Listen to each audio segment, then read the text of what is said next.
नमस्कार दोस्तों, विज्ञप्ति पीसीएस के यूट्यूब चैनल पर आप सभी का स्वागत है। देखिए, कल हम लोगों ने क्या कर लिया था, तो हड़प्पा सभ्यता की जो एक क्लास थी वो कर ली थी कंप्लीट। और उसके बाद फिर आप लोगों से पूछा गया था कि इसकी क्लास और लानी है कि नहीं लानी है। तो आप लोगों ने कहा था कि भाई लाइए, कंटिन्यू कीजिए।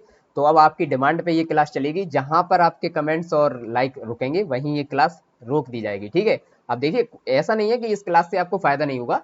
इस क्लास से इतना ज्यादा फायदा होगा, जो भी आज तक आपको चीजें याद नहीं होगी वो चीजें यहाँ पर याद करवा दी जाएंगी, ठीक है। और जो भी एग्जाम के मतलब दृष्टि से देखा जाए, तो जो एग्जाम में पॉइंट पूछे जाते हैं उन्हीं से ये नोट्स बनाए गए हैं। जो भी एग्जाम में आगे पूछा जाएगा वो नोट्स उसी से तैयार किए गए हैं कि भाई इसी से पूछा जाए, इससे बाहर कुछ ना जाए और अलग से आपको एफर्ट ना लगाना पड़े, ठीक है। तो चलिए क्लास स्टार्ट करते हैं। ज्यादा समय नहीं लगाएंगे क्योंकि समय तो वैसे भी बहुत कम है ना।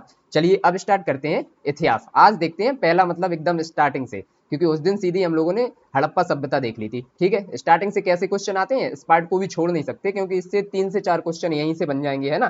टोटल देखिए, प्राचीन भारत से कितने 7 से 8 क्वेश्चन आते हैं और मिडाइवल हिस्ट्री से कितने क्वेश्चन आते हैं, 4 से 5 क्वेश्चन आते हैं। तो ये 12 के आसपास क्वेश्चन मेरा अनुसार हो रहे हैं कि ये 12 क्वेश्चन के आसपास आंकड़े हो रहे हैं। अब देखिए, अगर 12 क्वेश्चन हम लोग स्किप कर दें तो बहुत पीछे हो जाएंगे, है ना। और ये ऐसे चैप्टर हैं कि इनसे क्वेश्चन आने ही है, तो फिर इसको कवर कर लेते हैं, क्यों ही छोड़े हम, है ना। चलिए तो अब स्टार्ट करते हैं पहले से। देखिए क्या है, सबसे पहला क्वेश्चन यहाँ से क्या बनेगा, इतिहास, है ना। अब इतिहास से कैसे क्वेश्चन बनेगा, सबसे पहले पूछेगा आपसे क्वेश्चन कि इसके जनक कौन है। तो सबको वैसे पता ही होगा, ये हेरोडोटस। और जिसको पता नहीं होगा वो आप देख लीजिए कि हेरोडोटस ऐसे लिखिए। हिस्ट्री लिखते हैं हम लोग, हिस्ट्री से हेरोडोटस, ये यहीं से याद हो जाएगा। एच से हिस्ट्री और एस से हेरोडोटस, ठीक, अब याद रहेगा।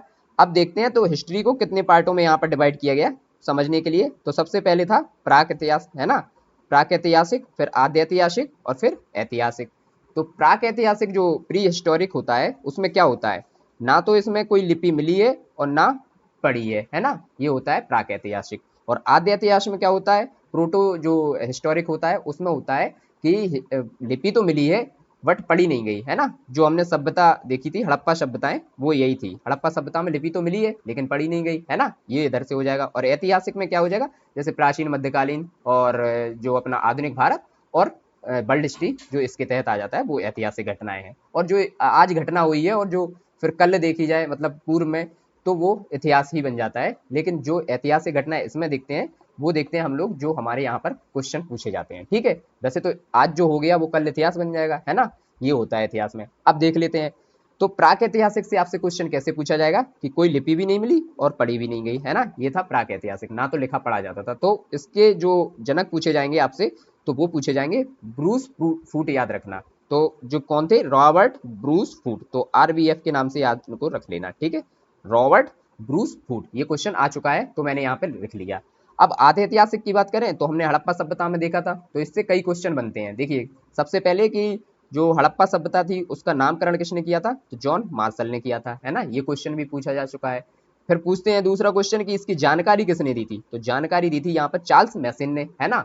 और फिर एक क्वेश्चन पूछते हैं कि इसका सर्वेक्षण सबसे पहले किसने किया था, तो वो किया था कनिंघम ने। हम ये क्वेश्चन सारे के सारे हड़प्पा सभ्यता में देख चुके थे। जिसने भी नहीं देखी वो क्लास आप लोग देख लीजिए, तो वहां से आपको चीजें क्लियर हो जाएंगी। और फिर इसके बाद आ जाएंगी ऐतिहासिक घटनाएं। अब देखिए सबसे पहले हम लोग देखते हैं प्राक ऐतिहासिक, मतलब जो इसमें स्टार्टिंग होती है वो करते हैं हम लोग पाषाण काल से, है ना। अब इसमें पाषाण काल का मतलब ये नहीं रहेगा कि हम इसको पूरा डिवाइड करेंगे और फिर उसके सन याद करेंगे, फिर ये वो फलान ढिमका, ये कुछ नहीं। इसमें डायरेक्ट ये देखना है कि एग्जाम में क्या पूछा जाएगा, है ना। एग्जाम में जो चीजें पूछी जाएंगी हम लोग वही यहाँ पर डिस्कस कर लेंगे, ठीक है। चलिए देखते हैं। तो पाषाण काल को क्या, पुरापाषाण काल, मध्य पाषाण काल, नवपाषाण काल और फिर उत्तर पाषाण काल, जिसको बोलते हैं हम लोग ताम्र पाषाण काल भी बोलते हैं, ना। ये 4 चीजों को देखते हैं और इन चारों से कैसे क्वेश्चन पूछे जाते हैं वो सारी की सारी चीजें यहीं से देख लेंगे। देखिए अब पुरापाषाण काल है तो पुरापाषाण काल से कैसा क्वेश्चन पूछा जाता है। सबसे पहले देखिए खाना बदोश जो बोलते हैं ना, खाद्य संग्राहक जनजातियां थी, वो पुरापाषाण काल में ही थी, है ना। और आखिर तक मतलब ये शिकार कर करके जो है दिन भर खाना पीना ढूंढते थे। और सबसे इंपॉर्टेंट इसमें है कि आग आग आपको यहीं पे मिली थी। जो पत्थर से इनने टकरा टकरा के आग का निर्माण किया था वो पूरा पाषाण काल में हो चुका था लास्ट में, ठीक। अब मध्य पाषाण काल से कौन कौन से पूछे गए क्वेश्चन अभी तक, कि देखिए मध्य पाषाण काल में, यहाँ पुरापाषाण काल में क्या होता था, जो पत्थर होते थे डायरेक्ट उनको यूज कर लिया था हथियार के तौर पे। लेकिन फिर मध्य पाषाण काल में क्या हुआ यहाँ पे, कि जो छोटे छोटे हथियार बनाए गए, और छोटे हथियार आपको कहाँ पे मिले, मध्य पाषाण काल में। ये क्वेश्चन में पूछा जा चुका है इसलिए मैंने ये पॉइंट रख लिया। फिर पूछा जाता है अंत्येष्टि। अंत्येष्टि देखिए, अंत्येष्टि आप लोगों को पता नहीं होगा, मैं बताता हूँ। अंत्येष्टि का मतलब होता है अंतिम संस्कार। और जो हम लोग हिंदू धर्म में 16 संस्कार पढ़ते हैं, उन 16 संस्कार में से सबसे लास्ट में होता है अंत्येष्टि, जिसका मतलब होता है अंतिम संस्कार। तो अंतिम संस्कार यहाँ पर दोनों तरीके से किया जाता था, दफना के भी और जलाकर भी, और दफनाने के तो साक्ष्य भी हम लोगों को मिले हैं, तो अभी हम लोग वो स्थल भी देख लेंगे, है ना। अब जाते हैं नवपाषाण काल में। नवपाषाण काल में चीज याद रखना, देखिए यहाँ पर खेती शुरू हो चुकी है ना। अब खेती शुरू होगी भाई, खेती जहां पर होगी वहीं पर इंसान रहना स्टार्ट करेगा, तो खेती के साथ साथ क्या हो जाएगा, यहाँ पर फिर मिल जाएगा हम लोगों को आवास, है ना। और आवास जब स्टार्ट हो गया तो फिर भाई आवास वहीं रहने लगे, वहीं खेती कर रहे हैं, तो अब क्या होगा, अब होगा कि कुछ ना कुछ पशु की पालन होगा, है ना, पशु का पालन किया जाएगा। तो सबसे पहले किसको पाला गया, कुत्ता को, है ना। तो ये चीज याद रखना, क्वेश्चन सीधा पूछ लिया जाता है कि सबसे पहले किसका पालन इंसान ने स्टार्ट किया था, तो वो नवपाषाण काल में किया था और कुत्ता का किया था, है ना।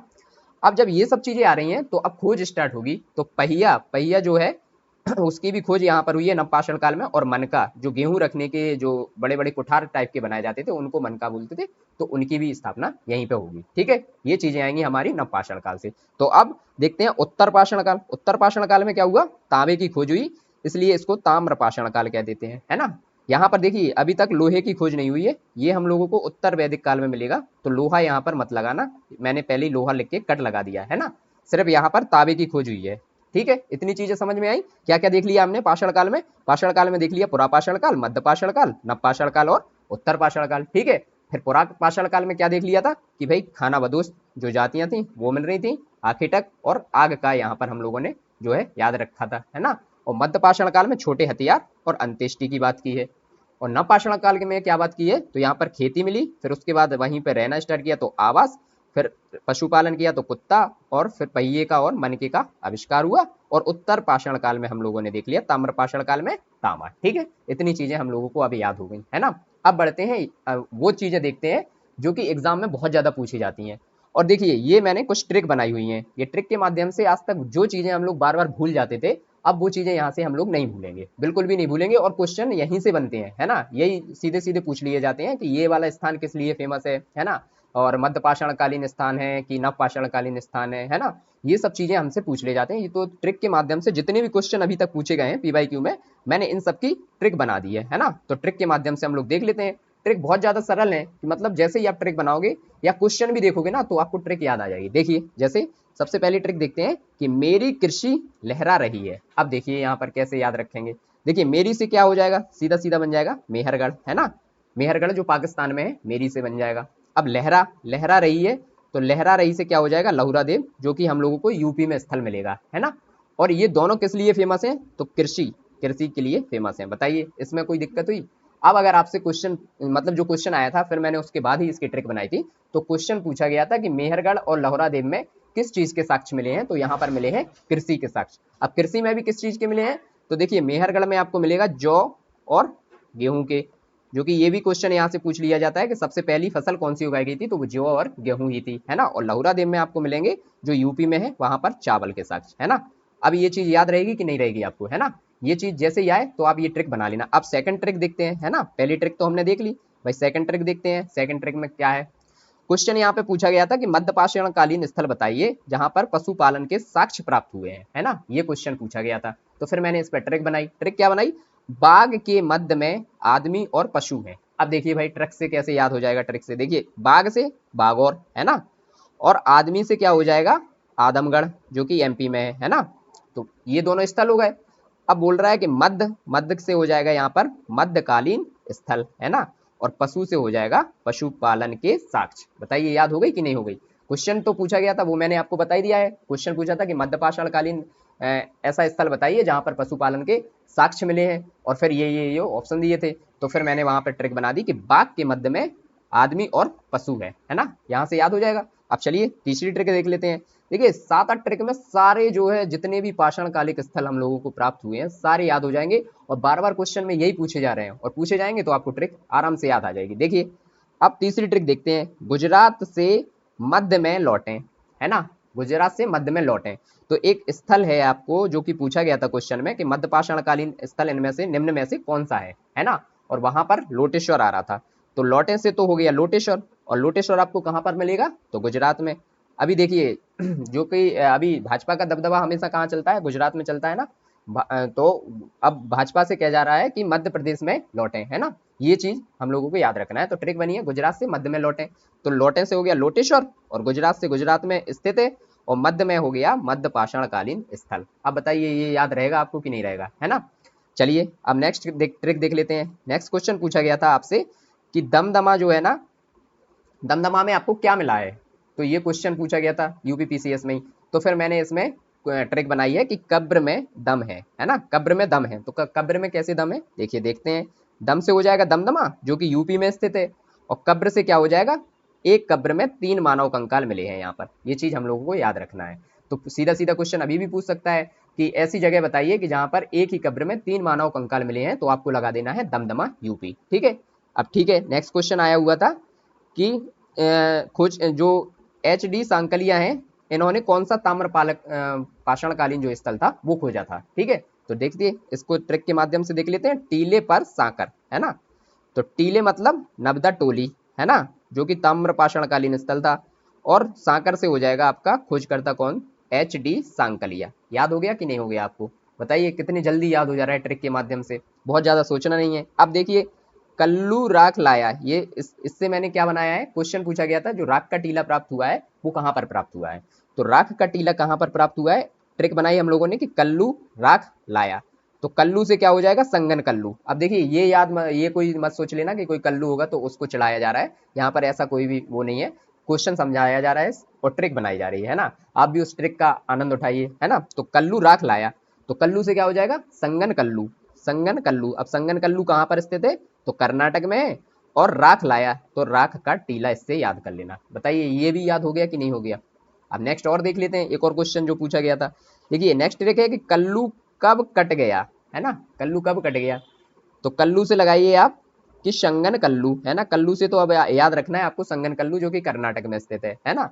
और कब से कर लेना किबना हल्ली, है ना, ये भी कर्नाटक में है। और ये दोनों हैं क्या, मध्य पाषाणकालीन स्थल हैं। तो इनमें से यही पूछा जाएगा कि मध्य पाषाणकालीन स्थल कौन से हैं। तो संगनकल्लू और किबनाहल्ली जो कि कर्नाटक में स्थित है। ठीक, अब ये चीज याद हो जाएगी आपको। अब चलिए देखते हैं एक लास्ट ट्रिक, और जो कि क्वेश्चन बार बार पूछा जाता है और आप लोगों को शायद ये याद भी होगा। जैसे देखिए यहाँ पर पूछा जाता है कि जो गर्तावास में इंसान के साथ कुत्ते के भी साक्ष्य मिले हैं, कहाँ पर मिले हैं, बुर्जहोम जम्मू कश्मीर में मिले हैं, है ना। तो ये कैसे याद रखेंगे, मैंने इसके लिए ट्रिक बनाई है, गड्ढे में कुत्ते का होम, है ना। तो गड्ढे से याद रखेंगे क्या, गर्तावास, है ना, गड्ढे ही को बोलते हैं ना गर्तावास। और कुत्ते का होम, तो कुत्ते से तो हो गया इंसान के साथ कुत्ता मिला है, और होम से क्या हो गया, बुर्ज होम जम्मू कश्मीर में जो कि स्थित है। बताइए ये सारे के सारे स्थान अब आपको याद हो जाएंगे कि नहीं हो जाएंगे। और ये इन्हीं स्थानों से जो भी क्वेश्चन पूछेगा इन्हीं से पूछेगा। तो ये होगा हमारा पूरा जो है पाषाण काल। ठीक है, अब इसके बाद हम लोगों ने जो सभ्यता थी, हड़प्पा सभ्यता, वो कंप्लीट कर ली थी। अब यहाँ से देखते हैं कि इतिहास का जो अध्ययन के स्रोत हैं वो कौन कौन से मिले हैं, कहाँ से मिले हैं, और इनसे क्वेश्चन पूछा जाता है, इसलिए मैं ये जरूर करवा रहा हूँ और आप लोग ध्यान से सुनिए। ठीक है, चलिए इतिहास के स्रोत देखते हैं कौन कौन से कैसे कैसे मिलते हैं, कैसे कैसे हम लोग इतिहास के बारे में जानते हैं। ठीक है, तो सबसे पहले देखते हैं पुरातात्विक स्रोत। पुरातात्विक स्रोत का पता कैसे लगता है, जो सिक्के मिलते हैं और जो अभिलेख मिलते हैं उनसे हम लोग पता लगाते हैं, है ना, कुछ चीजें। और जो विदेशी यात्री आते हैं उनसे भी पता लगता है कि वो क्या क्या करके गए, कौन कौन से ग्रंथ लिख के गए। तो जो विदेशी यात्री की हम लोग चर्चा करेंगे, तो जैसे जैसे चैप्टर आता जाएगा, जो भी चैप्टर में जो भी विदेशी यात्री आएगा उनके बारे में हम लोग वहां से डिटेल से पढ़ लेंगे। फिर जो बात करते हैं, जो आज हम लोगों को बात करनी है, वो है साहित्यिक स्रोत, है ना। और साहित्यिक स्रोत को यहाँ पर 2 प्रकार में बांटा गया है। कौन कौन सी, एक तो रहेगा धार्मिक और एक रहेगा गैर धार्मिक। तो धार्मिक को फिर यहाँ पर 2 पार्टों में हम लोगों ने डिवाइड किया है। गैर धार्मिक में देख लेंगे, जैसे गैर धार्मिक में जैसे मान लीजिए एग्जाम्पल के तौर पे देख लेते हैं, जैसे कौटिल्य का अर्थशास्त्र है, तो ये गैर धार्मिक स्रोत में आ जाएगा, क्योंकि उसमें कोई धर्म वर्म के बारे में बात नहीं की गई है ना। पॉलिटिक्स के बारे में बात की गई, राजनीति के बारे में बात की गई। तो ऐसे जो भी ग्रंथ रहेंगे वो उन लोगों को, उनको देखेंगे हम लोग गैर धार्मिक में, है ना। अब धार्मिक में देखते हैं, तो धार्मिक में क्या आ जाएगा, एक तो हम लोग पढ़ेंगे ब्राह्मण और एक गैर ब्राह्मण, है ना। तो सबसे पहले बात कर लेते हैं गैर ब्राह्मण में। तो गैर ब्राह्मण में हम लोग बौद्ध और जैन ये दोनों पढ़ लेंगे, है ना, ये वहां से कंप्लीट हो जाएंगे। अब आज हम लोग देखेंगे ब्राह्मण वाले जितने भी पार्ट हैं इनको बहुत डिटेल्स से। ठीक है, चलिए देखते हैं। तो ब्राह्मण में हम लोगों को क्या देखना है, सबसे पहले हम लोग वेद देखेंगे, है ना। फिर उसके ब्राह्मण के जो ग्रंथ रहेंगे, वेद जैसे हमारे 4 हैं, चारों वेदों को देख लेंगे, है ना। फिर ब्राह्मण ग्रंथ जो 4 हैं वो देख लेंगे। फिर आरण्यक, आरण्यक तो देखिए यहीं पर मैंने लिख लिए हैं, तैत्तिरीय, मैत्रेय और ऐत्रेय। ये भी वहां भी देख लेंगे और यहाँ भी मैंने लिख के बता दिए। फिर उपनिषद देखेंगे, है ना, और वेदांग जो 6 प्रकार के हैं वो देख लेंगे, वेदांग भी देख लेंगे, उपवेद भी देख लेंगे। देखिए इनका पर्पस क्या है, इनमें वो चीजें देखेंगे, सारी डिटेल्स नहीं देखेंगे। ऐसा नहीं है कि मान लीजिए देखिए यहाँ पर लिखा है कि स्मृति 36 प्रकार की है तो 36 की 36 देखेंगे, नहीं वो नहीं देखेंगे। सिर्फ हम लोग वो चीजें देखेंगे जो कि एग्जाम में बहुत ज्यादा इंपॉर्टेंट होने वाली हैं और एग्जाम में आने के सबसे ज्यादा चांस रहते हैं, या फिर आज से पहले एग्जाम में आ चुकी हैं, है ना, ये चीजें देख लेंगे। अब षड दर्शन, षड दर्शन होते हैं 6 प्रकार के, है ना, सांख्य, योग, न्याय, वैशेषिक, पूर्व मीमांसा और उत्तर मीमांसा, इनके बारे में हम लोग जान लेंगे अभी डिटेल्स में, है ना। और महाकाव्य होते हैं 2 प्रकार के, कौन कौन से, महाभारत और रामायण, इनके बारे में भी वो चीजें देख लेंगे जो क्वेश्चन में पूछी जाती हैं, है ना। अब पुराण जो दिए हैं, देखिए पुराण होते हैं जैसे 18 प्रकार के पुराण होते हैं, लेकिन पुराण में भी हम लोग वो पुराण देखेंगे जिनसे क्वेश्चन बनते हैं, है ना। और स्मृति में जैसे मनु स्मृति है ना, याज्ञवल्क्य स्मृति, जिनसे क्वेश्चन आज तक पूछे गए हैं वो चीजें हम लोग देख लेंगे। चलिए ये तो मैंने मोटा मोटा ये इसलिए दिखा दिया कि आप लोगों को पता चल जाए कि आज के टॉपिक क्या है। तो आज के टॉपिक ये सारे रहने वाले हैं, है ना। अब चलिए एक एक से स्टार्ट करते हैं कि भाई हम लोगों को याद कैसे करना है और कैसे देखना है और कैसे यहाँ पर क्वेश्चन पूछते हैं, ठीक है। चलिए तो वेद से देखते हैं। सबसे पहले ऋग्वेद, है ना, ऋग्वेद ही है जो कि सबसे प्राचीन वेद हमारा है, यहाँ पर ऋग्वेद है। अब ऋग्वेद के बाद फिर आता है यजुर्वेद। यजुर्वेद में क्या है, गद्य और पद्य दोनों की जो है बात होगी यहाँ पर यजुर्वेद में, ठीक। फिर उसके बाद तीसरे नंबर पर आएगा सामवेद, जिसमें गायन शैली की बात कही जाएगी। साम का मतलब ही होता है गायन, है ना, साम का मतलब गायन होता है, तो यहाँ पर हो जाएगा सामवेद। और सामवेद में क्या किया गया है, जहाँ पर गायन शैली की बात हुई है, सारे गामा पाधा नी, जो इस टाइप के शब्द हैं वो यहीं से आए थे, ठीक। फिर उसके बाद आएगा चौथा वेद, अथर्ववेद। और अथर्ववेद में क्या है, यहाँ पर जो कर्मकांड की बात की गई है वो अथर्ववेद में की गई है। अब इनसे जो भी क्वेश्चन बनेंगे वो हम लोग आगे डिटेल्स में देख लेंगे, लेकिन इससे पहले अब इनके जो क्वेश्चन यहाँ पर पूछे जाते हैं वो देखते हैं। चलिए तो देखते हैं क्या ऋग्वेद से कैसा क्वेश्चन पूछा जाता है। सबसे पहले पूछ लिया जाता है और पूछा भी गया है और पूछा भी जा सकता है ना। तो ऋग्वेद में क्या है, सबसे पहले पूछा जाएगा कि इसके ज्ञानी कौन है, तो याद रखना है होत्र इसके ज्ञानी है ना। तो ज्ञानी होगा इसके होत्र। अब आएगी यजुर्वेद की बात, तो अर्धवेयु जो है, अर्धवेयु इसकी ज्ञानी है, ठीक है। इस पे देख लिए यजुर्वेद में अर्धवेयु इसके ज्ञानी हो गए। सामवेद, सामवेद में उद्गाता की बात की गई है, तो उद्गाता इसके ज्ञानी हो जाएंगे, है ना। और अथर्ववेद से ब्रह्मा इसके ज्ञानी है, ठीक है, ये चीज याद रखना। और कैसे ना कैसे इनको याद रखना ही है, क्योंकि ये एग्जाम में पूछे ही जा रहे हैं, बार बार क्वेश्चन आता है और बार बार क्वेश्चन यहाँ से गलत होने के चांस होते हैं, क्योंकि कंफ्यूजिंग बहुत ज्यादा हो जाती है ना। अब देखिए जो ब्राह्मण ग्रंथ हैं वो कैसे याद करने हैं। जैसे ऋग्वेद है सबसे पहला है ना, तो 1 नंबर पे यही आएगा। तो एक से ही ट्रिक बना लीजिए यहाँ पर, एक है ना, एक से देखिए ट्रिक बनाइए एक। तो एक से ए से क्या हो जाएगा, ऐतरेय। ब्राह्मण ग्रंथ हो जाएगा किसका, ऋग्वेद का, है ना। ऐसे ही पूछा जाएगा कि ऋग्वेद के ब्राह्मण ग्रंथ कौन से हैं, तो एक हो जाएगा ऐतरेय और दूसरा हो जाएगा कौशितकी, है ना, कौशितकी। तो एक हमने इसकी ट्रिक बना ली, है ना, अभी ये याद रहेगा। अब सेकंड देख लेते हैं यजुर्वेद। तो यजुर्वेद के ब्राह्मण ग्रंथ कौन कौन से हैं, तो यहाँ पर देख लीजिए, सत्य याद कर लीजिए। यजुर में क्या, गद्य और पद्य दोनों की बात की गई है जो कि सत्य थे, है ना। तो सत्य से याद कर लेते हैं, सत्य, सत्य देख लिए ऐसे हो गया, तो सत्य से हो जाएगा सतपथ और ता से हो जाएगा इधर पर तैतरेय। अब ये याद रहेंगे कि नहीं, ब्राह्मण ग्रंथ ऐसे पूछेगा क्वेश्चन कि यजुर्वेद के कौन से ब्राह्मण ग्रंथ हैं, तो यहाँ पर हो जाएगा सतपथ और तैतरेय, ठीक है। अब पूछेगा आपसे तीसरे नंबर पे कि सामवेद का ब्राह्मण ग्रंथ क्या है, तो सामवेद, सामवेद क्या है, गायन शैली से है ना। तो इसका हो जाएगा पंचविश। पंचविश याद रखना, ब्राह्मण ग्रंथ किसका है, ये है सामवेद का, ठीक है। अब आप लोगों को याद हो रही होगी ये चीजें, है ना, ठीक है। अब देखते हैं इसका फिर रिवीजन कर लेंगे, ब्राह्मण ग्रंथ सारे के सारे कौन से पूछे गए। अब देखते हैं अथर्ववेद। तो अथर्ववेद, अथर्ववेद में क्या आता है, ब्राह्मण ग्रंथ इसका गौपथ, है ना। ये तो पिछले साल भी पूछा गया था क्वेश्चन, तो ये हम लोगों को यहाँ पर देखना है। अब देख लीजिए वेद हम लोगों को चारों याद हो गए, कौन कौन से वेद, ऋग्वेद, यजुर्वेद, सामवेद और अथर्ववेद। अब पूछा गया कि इनके ज्ञानी कौन कौन थे, तो ऋग्वेद का क्या देखा है हम लोगों ने यहाँ पर, होत्र, है ना। और यजुर्वेद का अर्धवायु, और सामवेद का यहाँ पर देखे हैं हम लोगों ने ज्ञानी उद्गाथा, और अथर्ववेद का देखा है ब्रह्मा, ठीक है, ये चीज याद हो गई। अब ऋग्वेद के हम लोगों ने देखे हैं सबसे पहले ब्राह्मण ग्रंथ। तो ऋग्वेद का क्या देखा था, ऋग्वेद नंबर 1 पर आता है, तो इसकी ट्रिक भी हम लोगों ने क्या बना ली थी, एक, ए से क्या बना ऐतरेय और का से बना कौशितकी, है ना। अब देखा यजुर्वेद, यजुर्वेद का क्या, यजुर्वेद क्या है, गद्य और पद्य दोनों में सत्य की बात की गई है, तो सत्य यहाँ पर ट्रिक याद रख लेंगे। सा से क्या हो जाएगा, सतपथ, है ना, और ता से क्या हो जाएगा, तैतरेय, ठीक, इतना याद रहेगा। अब इसके बाद देखते हैं सामवेद। सामवेद का क्या है, पंचवेश, है ना, सामवेद का क्या हो जाएगा, पंचवेश। अब अथर्ववेद की बात करते हैं तो अथर्ववेद का हो जाएगा गौपथ। ठीक, इतनी चीजें याद हो गई। अब भाई वेद, जैसे मान लीजिए हम लोग कहते हैं ना राष्ट्रपति, और राष्ट्रपति के बाद क्या आता है फिर उपराष्ट्रपति। तो भाई जब वेद की बात हुई है तो वेद के बाद हम लोग किसकी बात करेंगे भाई, उपवेद की बात भी तो करेंगे, तो उपवेद पढ़ लेते हैं यहाँ से। ठीक है, अब देख लिए क्या क्या उपवेद है। आयुर्वेद, धनुर्वेद, गंधर्ववेद और शिल्पवेद, ये आपके उपवेद है ना।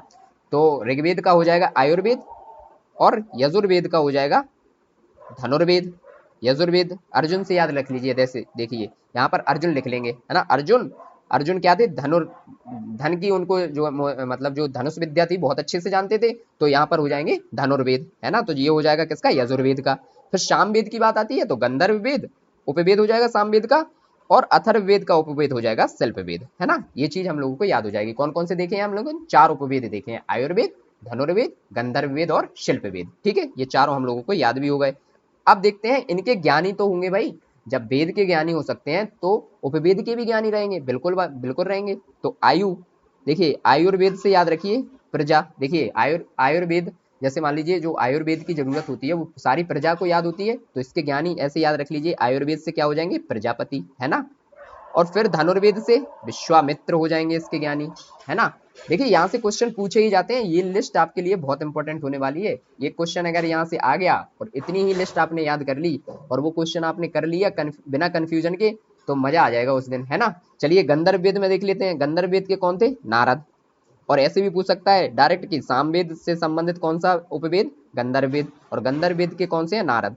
तो सामवेद में किसकी बात होती है, गायन शैली की, है ना। सामवेद में गायन शैली की बात हुई है।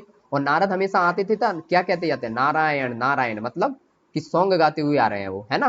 तो गंधर्ववेद, नारद, और सामवेद से भी पूछ सकता है तो नारद। अब देखते हैं विश्वकर्मा, तो विश्वकर्मा किसके हो जाएंगे, शिल्प वेद के। शिल्प का काम कौन करते हैं, विश्वकर्मा लोग करते हैं ना ज्यादा, तो विश्वकर्मा यहाँ से याद रख लेंगे। अब देखिए आप अब हम लोगों ने क्या देखा है, उपवेद 4 देखे थे, आयुर्वेद, धनुर्वेद, गंधर्ववेद और शिल्पवेद, और उनके हम लोगों ने चारों ज्ञानी देख लिए हैं। आयुर्वेद से क्या, प्रजा से याद किया है तो प्रजापति, धनुर्वेद का क्या, विश्वामित्र, और गंधर्ववेद का किया है नारायण, नारायण नारद, है ना। नारायण मतलब सामवेद से संबंधित थे। और अथर्ववेद का किया है हम लोगों ने शिल्पवेद, और शिल्पवेद के कौन से थे ज्ञानी, तो ये थे विश्वकर्मा। अब बताइए ये चीज याद हो गई कि नहीं। अब इसके बाद क्या बचा है हम लोगों ने, अब देख लीजिए इसमें से हम लोगों ने वेद देख लिए, ब्राह्मण ग्रंथ देख लिए, और अब देखते हैं हम लोग वेदांग। ठीक है, जो जो चीजें सामने आती जाएंगी सारी निपटाते जाएंगे, टेंशन मत लीजिए। ठीक है, अब वेदांग देखते हैं 6 प्रकार के। देखिए वेदांग कैसे आपको स्टार्ट हो जाएंगे, देखिए जब हम लोगों ने वेद पढ़े हैं तो इनके अंग भी तो पढ़ने पड़ेंगे भाई, यहाँ से क्वेश्चन आता ही है वेदांग से। तो वेदांग कौन कितने प्रकार के होते हैं, 6 प्रकार के। अब भाई ये वेदों के अंग हो गए, अब हमें ये याद कैसे होंगे, तो याद तो एकदम से नहीं हो जाएंगे, तो फिर इसके लिए हम लोग क्या करेंगे, ट्रिक को जो इस्तेमाल किया जा रहा है, ट्रिक के माध्यम से हम लोग देख लेंगे कि कौन कौन से 6 वेदांग होते हैं। ठीक है, देखते हैं चलिए। तो देखिए इसकी ट्रिक हम लोगों ने बनाई है, ब्याजो निशी कच्छ। ठीक है, इतना याद रहेगा, ब्याजो निशी कच्छ। अब देखिए ब्या से क्या हो जाएगा यहाँ पर, व्याकरण। तो व्याकरण में जैसे मतलब एग्जाम्पल के तौर पे देख लेते हैं, व्याकरण में क्या देखेंगे, जैसे मान लीजिए अष्टाध्यायी हो गई, तो अष्टाध्यायी किसकी हो जाएगी, पाणिनि की अष्टाध्यायी, है ना। ये व्याकरण के तौर पे देखेंगे इस टिप का। अब जो ब्याजो, जा में जा से क्या देखेंगे, ज्योतिष हो जाएगा, है ना। ज्योतिष, जैसे ज्योतिष में देख लेंगे एग्जाम्पल के तौर पे देख लेते हैं, जैसे बृहद संहिता हम लोग पढ़ते हैं ना, तो ये किसकी है, 12 मेहर की, और ये ज्योतिष में हम लोग यूज करते हैं। तो पहला हो गया व्याकरण, दूसरा हो जाएगा ज्योतिष। ठीक है, अब तीसरा क्या हो जाएगा, निशी। निशी से क्या लेंगे, ना से निरुक्त। निरुक्त का मतलब क्या होता है यहाँ पर, कि भाषाओं का जो हम लोग अध्ययन करते हैं ना वो निरुक्त के माध्यम से करते हैं, तो ये हो जाएगा निरुक्त। और एक क्वेश्चन यहाँ पे और पूछा जाता है, पीवाईक्यू में भी दिया हुआ है कि यास्क ने किसकी रचना की थी, तो यास्क ने किसकी रचना की थी, यहाँ पर यास्क ने की थी निरुक्त की रचना, ये क्वेश्चन पूछा गया है, तो यहीं पे हम लोगों ने लिख लिया है कि यास्क ने निरुक्त की रचना की। ठीक है, अब शिक्षा, शिक्षा तो आपको याद भी रहेगा, निशी से सारा, सा से शिक्षा हो गया, शिक्षा में तो आपको पता ही है भाई, शिक्षा ग्रहण करते हैं सभी लोग, है ना। फिर एक कच्छ, तो का से क्या हो जाएगा यहाँ पर, कल्प। अब कल्प का भी पूछ लेते हैं कि कल्प की जो रचना की है वो किसने की है, तो गौतम ऋषि ने। ये पीवाईक्यू में भी क्वेश्चन दिया हुआ है, आप लोग देख लेना, है ना। तो गौतम ऋषि ने किसकी रचना की थी, कल्प की रचना की थी। और छा से हो जाएगा आपका छंद। अब बताइए 6 जो वेदांत हैं वो सबके सब याद हो जाएंगे कि नहीं हो जाएंगे, देखिए 6 के 6 एक बार और देख लेते हैं कैसे, ब्याजो निशी कच्छ। ब्या से हो जाएगा व्याकरण, जो से हो जाएगा ज्योतिष, नी से हो जाएगा निरुक्त, शा से हो जाएगा शिक्षा, और का से हो जाएगा यहाँ पर कल्प, और छा से हो जाएगा छंद। ये 6 के 6 याद आप लोग रख लेना। कोई भी मान लीजिए ऐसे भी क्वेश्चन पूछ लिया जा सकता है कि वेदांग में निम्न में से कौन नहीं है, और आपको स्टेटमेंट बना के दे दे तब भी कंफ्यूजन हो सकती है। तो अगर ये ट्रिक याद हो गई तो आपको 6 के 6 वेदांग याद हो जाएंगे, है ना। 6 वेदांग है वो सारे याद हो जाएंगे। और वेदांग में भी 2 चीजें जरूर याद रखनी है कि निरुक्त की जो रचना की है वो किसने की है, यास्क ने, ये क्वेश्चन पीवाईक्यू में पूछा गया है। और कल्प की रचना की किसने की है, गौतम ऋषि ने, ये भी हम लोगों के जो पीवाईक्यू में क्वेश्चन आ चुका है। चलिए अब देख लेते हैं पुराण। ठीक है, पुराण हम लोगों ने देखे हैं कि पुराण है जो वो 18 प्रकार के हैं। अब यहाँ पर हम लोग 18 के 18 नहीं पढ़ेंगे, जिससे क्वेश्चन आया है और जिससे आते रहते हैं वही चीजें हम लोग देख लेंगे। ठीक है, अब देखिए पुराण की जो रचना की है वो किसने की है, या मान सकते हैं कि पुराण किसने दिए हैं। तो लोमहर्ष ऋषि यहाँ पर नाम आता है और उग्र शर्वा आता है। ये क्वेश्चन दोनों पूछे जा चुके हैं। तो लोमहर्ष ऋषि और उग्र शर्वा ये दोनों नाम याद रखने हैं हमें अच्छे से। ठीक है, अब पुराण में भाई बात करते हैं कि पता क्या लगता है, मतलब क्या इसमें पढ़ेंगे ऐसा। तो इसमें जो प्राचीन राजवंश होता है उसकी जानकारी हमें किससे मिलेगी, पुराण से ही मिलती है। प्राचीन राजवंश की जानकारी पुराण के माध्यम से ही तो पता चलती है हमें कि प्राचीन राजवंश कहाँ से आए, कैसे आए, क्या है। तो वो सब हम लोगों को पुराण में मिलता है। अब देख लीजिए, जैसे एग्जाम्पल के तौर पे देख लेते हैं, जैसे सबसे ज्यादा क्वेश्चन पूछा जाता है कि विष्णु पुराण से, है ना। तो विष्णु पुराण में किसकी बात की गई है, मौर्यों की बात की गई है ना। मौर्य की, चंद्रगुप्त मौर्य वगैरह जो भी आए, इनकी सबकी बात की गई है किसमें, विष्णु पुराण में। तो ये याद रखना है। अब मत्स्य पुराण में, मत्स्य पुराण में बात की गई है सातवाहन की। याद कैसे रहेंगे, मछलियां देखिए हमें कहाँ मिलेंगी, समुद्र के किनारे ही मिलेगी ना मछलियां। तो आंध्र प्रदेश में सातवाहन हम लोगों को मिल जाएगा। आंध्र प्रदेश समुद्र के किनारे है, यहीं पे मिलेगा सातवाहन। तो यहाँ पे याद रख लीजिए मत्स्य से सातवाहन। ठीक है, अब याद रहेगा ये। और तीसरा हम लोग करते हैं भाई वायु पुराण की बात। तो वायु पुराण में आपको क्या मिलेगा, वायु। अच्छा, आपको कभी वायु दिखती है, कभी नहीं दिखती ना। तो वायु कैसी रहती है, हमेशा गुप्त रहती है यहाँ पर, है ना। तो वायु से याद हो जाएगा आपकी, नहीं हो जाएगा, गुप्त। तो यहाँ पर हो जाएगा गुप्त वंश की जो बात की गई है वो की गई है वायु पुराण में। ठीक है, ये क्वेश्चन तीनों के तीनों पूछे गए, इसलिए मैंने तीनों के तीनों यहाँ पे लिख दिए। और वायु पुराण में ही इसी की बात की गई है, जो कि जो गुप्त था, चंद्रगुप्त, वो 3 समुद्रों का पानी पीता था। तो कौन कौन से समुद्र थे यहाँ पर, 3। देखिए यहाँ पर हिंद महासागर मिल जाएगा आपको, यहाँ पर बंगाल की खाड़ी, और यहाँ पर फारस की खाड़ी या अरब सागर, है ना। तो बात की जाती है कि ये तीनों समुद्र का पानी पीता था, वो कौन था। तो वो किस किस पुराण में बात की गई थी, वो की गई थी वायु पुराण में। ठीक है, अब आप लोगों को तीनों के तीनों पुराण याद रहने चाहिए, भूलना नहीं चाहिए। विष्णु पुराण में मौर्य की बात की गई है, मत्स्य में हम लोगों ने सातवाहन याद रखा है, आंध्र प्रदेश में मिलते हैं सातवाहन। और सातवाहन कहाँ मिलते हैं, समुद्र किनारे। और मछली आपको कहाँ मिलेगी, समुद्र किनारे, है ना। तो मत्स्य पुराण, सातवाहन। और वायु पुराण जो गुप्त है, कभी वायु दिखती नहीं है आपको, तो वो गुप्तों की बात किस पुराण में मिलेगी आपको, वायु पुराण में। अब एक क्वेश्चन और पूछा जाता है कि देखिए वेदों का वेद किसे कहा जाता है। तो ये क्वेश्चन पूछा गया, तो फिर मैंने यहाँ पे इसको लिख दिया कि 5वां वेद जो है उसको वेदों का वेद कहा जाता है। और इसमें क्या है, फीमेल SC ST इसको पढ़ नहीं सकते, इसकी भी बात कही गई है। सिर्फ क्या कर सकते हैं, सुन सकते हैं, है ना। मतलब SC ST का मतलब यहाँ पर उस समय की निचली जाति से है ना। SC ST तो उस समय पर तो ये सब चीजें लागू हुई नहीं थी। तो फीमेल मतलब महिलाएं, और जो निचली कास्ट थी वो इसको पढ़ नहीं सकते थे, सिर्फ क्या कर सकते थे, सुन सकते थे। ठीक है, इतनी बात हो गई। अब चलिए नेक्स्ट क्वेश्चन कर लेते हैं कि अब बात होती है यहाँ पर क्या कर लिया हम लोगों ने, वेदांग भी कर लिया, अब उपनिषद की बात कर लेते हैं, है ना। तो उपनिषद में क्या करेंगे, अब उपनिषद को वेदांत भी कहते हैं, ये चीज याद रखना। अगर उपनिषद लिखा आ जाए तब भी वही बात हो रही है, और वेदांत लिखा भी आ जाए तब भी वही बात हो रही है। तो बात होती है कि उपनिषद कितने मिलते हैं हम लोगों को, तो 108 की बात की जाती है। अब 108 में से मिले कितने हैं आज तक, तो वो मिले 13 ही मिले हैं। अब हम लोग जो बात करेंगे वो 13 की भी नहीं करेंगे, वो सिर्फ उन उपनिषदों की बात करेंगे जिनसे क्वेश्चन अभी तक पूछे गए हैं, है ना, या पूछने के सबसे ज्यादा चांसेस हैं। अब देखिए उपनिषद को समझ लेते हैं। उपनिषद का अर्थ क्या होता है, जो गुरु के पास बैठकर ज्ञान प्राप्त किया जाता है उसे कहते हैं उपनिषद। वो भी कौन सा ज्ञान, दार्शनिक ज्ञान, मतलब शिक्षा का नहीं, शिक्षा तो मतलब की जाती है, लेकिन जो दार्शनिक ज्ञान और बाकी इधर उधर की जो बातें समझाई जाती हैं गुरु के द्वारा शिष्य को पास में बैठा के, उसको हम लोग कहते हैं उपनिषद। और ये 108 प्रकार के उपनिषदों की बात की गई है, लेकिन अभी तक जो मिले हैं वो 13 ही मिले हैं। चलिए अब इनसे क्वेश्चन कैसे पूछे जाते हैं, क्वेश्चन उपनिषद से। तो आप लोगों ने भी ये क्वेश्चन देखे होंगे कि हाँ इनसे क्वेश्चन आते ही हैं, और मैं बता देता हूँ कि इनसे क्वेश्चन कैसे कैसे आते हैं। देखिए जैसे मान लीजिए यहाँ पर एक क्वेश्चन आता है कि मुंडोक निषद है, जो मुंडोक निषद से क्या शब्द लिया गया है, तो सत्यमेव जयते। जो हमारा न्यायालय जो अभी यूज करता है, न्यायालय का टैग लाइन यही है ना, सत्यमेव जयते। तो ये कहाँ से लिया गया, मुंडोक निषद से लिया गया है। ठीक है, अब एक बार क्वेश्चन आया था कि सत्यमेव जयते कहाँ से लिया गया, और उसमें ये ऑप्शन में ही नहीं था मुंडोक निषद, है ना। तो वहां पर था अथर्ववेद ऑप्शन में। ठीक है, तो अथर्ववेद भी याद रखना, अथर्ववेद में भी इसकी बात की गई है, क्योंकि मुंडोक निषद जो है वो अथर्ववेद में ही है। ठीक है, और ये सबसे प्रमुख उपनिषद है, तो ये चीज हम लोगों को याद रखना है। इस टाइप से ये क्वेश्चन पूछ सकता है। अब बृहदनारायण उपनिषद की बात करते हैं, बृहदनारायण उपनिषद है, इससे कैसे क्वेश्चन पूछा जाएगा आपसे? इससे क्वेश्चन पूछा जाएगा कि सबसे बड़ा उपनिषद या फिर सबसे प्राचीन उपनिषद। तो वो देखिए, आप सबसे बड़ा पूछ ले तब तो सरल ही है, क्योंकि बृहद भी लगा है इसमें, बृहद का मतलब ही होता है बड़ा, है ना, और प्राचीन भी इसी को मानना है हम लोगों को। तो एक क्वेश्चन ये भी पूछ लिया जाता है कि बृहदनारायण उपनिषद, या इसको कहा जाता है सबसे बड़ा उपनिषद या फिर प्राचीन उपनिषद। ठीक है, इतना याद रहेगा। अब देखते हैं दूसरा। देखिए, एक आता है क्वेश्चन आपका, कठोपनिषद से क्या लिया गया है ना। कठोपनिषद में यम और नचिकेता संवाद जो दर्शाया गया है, इससे क्वेश्चन आ चुका है। यम नचिकेता संवाद मिलेगा आपको कठोपनिषद में। और एक होता है ओम, ओम शब्द तो आप लोग जानते ही होंगे, तो ओम शब्द की चर्चा जो मिली है वो भी कठोपनिषद में मिली है। ठीक है, अब देखिए कैसे क्वेश्चन आपसे पूछा जाता है, ये तो पूछ ही लिए जाते हैं। अब याद कैसे करेंगे हम लोग इसको? देखिए, जैसे मान लीजिए ओम तो कैसे कर लेंगे, यम नचिकेता संवाद याद रखना। और ओम कैसे करेंगे, जब आप कठोर तपस्या करोगे तो ओम का ही जब तो करते हो भाई आंखें बंद करके कि ओम ओम, तो वो कहाँ मिलेगा आपको? कठोपनिषद में मिलेगा। ठीक है, ये चीज याद रहेगी। अब एक क्वेश्चन और पूछा जाता है जावालोपनिषद से। जावालोपनिषद से क्या क्वेश्चन पूछा जाता है कि यहाँ पर आपको चारों आश्रम का उल्लेख कहाँ पर मिलता है? तो वो मिलेगा आपको जावालोपनिषद में। और ब्रह्मा विष्णु और महेश की चर्चा यहीं पर मिलती है। तो ये दोनों चीजें हमको याद रखनी है यहाँ पर। ठीक है, ये याद हो जाएंगी। अब देखते हैं, एक और पूछ लिया जाता है क्वेश्चन कि जो सबसे नवीनतम उपनिषद कौन सा है? सबसे नवीनतम उपनिषद कौन सा है यहाँ पर? तो वो है आलोकोपनिषद, है ना, ये भी याद रहेगा। इनसे सबसे क्वेश्चन बनने के चांसेस सबसे ज्यादा रहते हैं।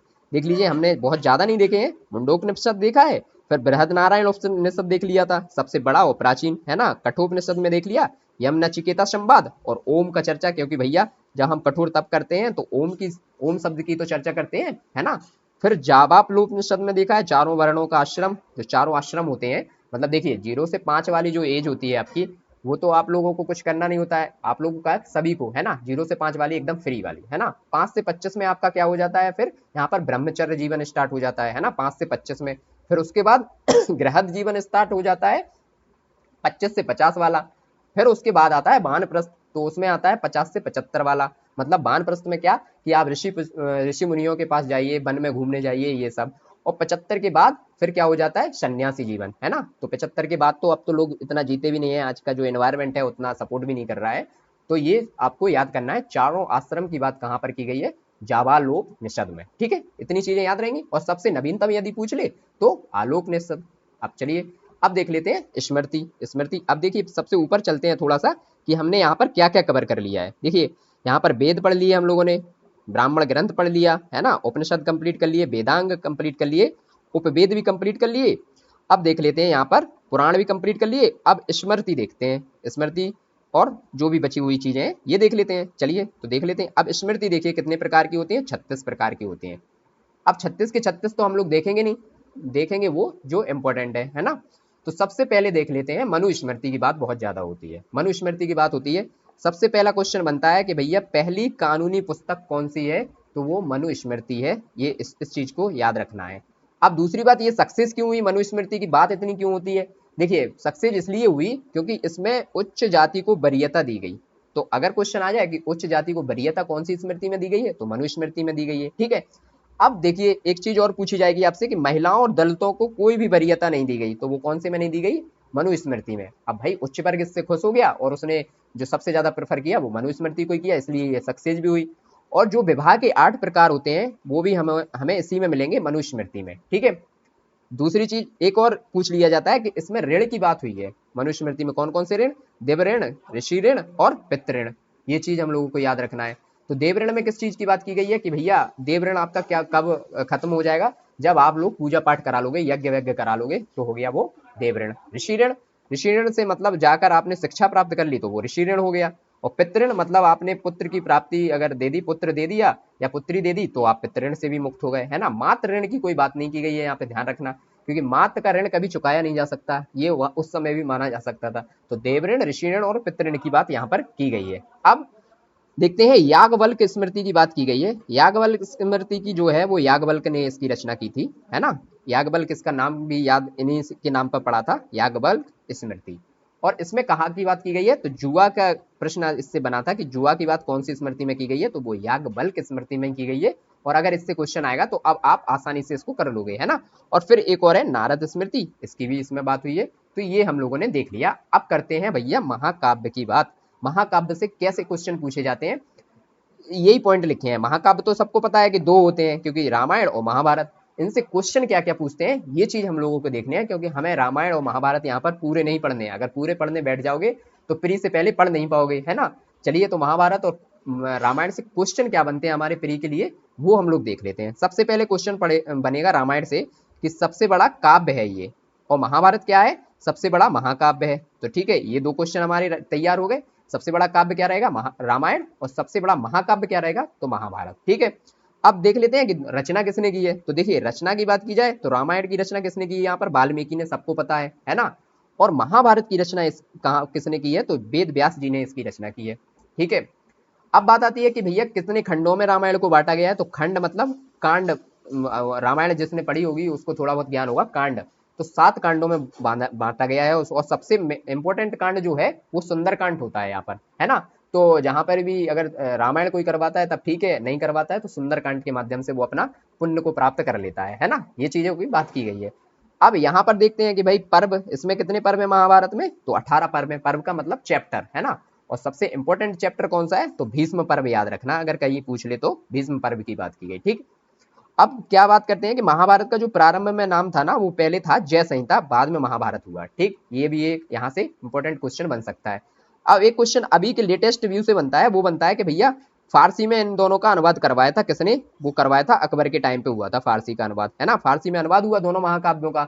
तो भाई अब बात आती है कि रामायण का जो फारसी में अनुवाद किया वो किसने किया था, तो वो याद रखना बदायूं ने किया था। और महाभारत का फारसी में अनुवाद किसने किया था, तो वो चीज याद रखना आपने, अब्दुल रहीम खान खाना। इंपॉर्टेंट क्वेश्चन है, दोनों पूछे गए हुए क्वेश्चन है ना। तो अब इन दोनों को हमें याद रखना है। तो हमारे अब यहाँ पर दोनों महाकाव्य कंप्लीट हो गए।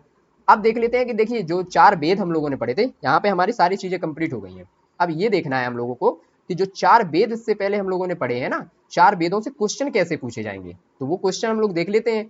चलिए ऋग्वेद से पूछते हैं। देखिए ऋग्वेद से क्वेश्चन पूछा गया है, एक बार सूक्त का क्वेश्चन पूछा था कि कितने सूक्त इसमें पाए जाते हैं, तो 10-28 याद रखना, 1028। ठीक है, और मंडल से भी क्वेश्चन पूछा है, तो कितने मंडल हैं इसमें, 10 मंडल हैं। अब बात आती है कि सबसे प्राचीन वेद कौन सा है, ये भी हमारा ऋग्वेद ही है, ये क्वेश्चन में पूछा गया है पीवाईक्यू में, है ना। अब जो इंपॉर्टेंट क्वेश्चन पूछे जाते हैं वो तीसरे मंडल से पूछा जाता है कि भैया तीसरा मंडल किसको समर्पित है, तो ये है सावित्री को समर्पित, और ये आप लोगों को याद रखना है, तीसरा मंडल सावित्री को। और नवा मंडल किसको समर्पित है, तो सोम से पूछा जाता है कि सोम को समर्पित है नवा मंडल।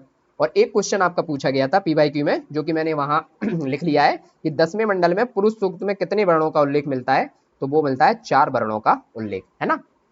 तो ये ऋग्वेद से आज तक के क्वेश्चन पूछे गए हैं, पीवाईक्यू के जो पॉइंट है ये वहीं से उठाए गए हैं। अब यजुर्वेद में देख लेते हैं क्या क्या पूछा गया है अभी तक।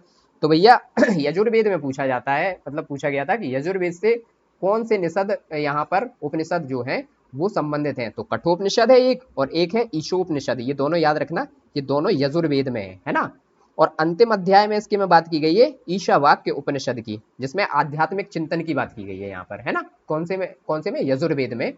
तो अंतिम अध्याय इसका पूछा जाएगा, तो ईशावास्य उपनिषद याद रखना, और इसमें आध्यात्मिक चिंतन की बात की गई है। इतनी चीजें आप लोगों को याद रहेंगी, है ना। अभी ऋग्वेद देख लिया, यजुर्वेद देख लिया। अब देखते हैं सामवेद से कैसे क्वेश्चन बनते हैं।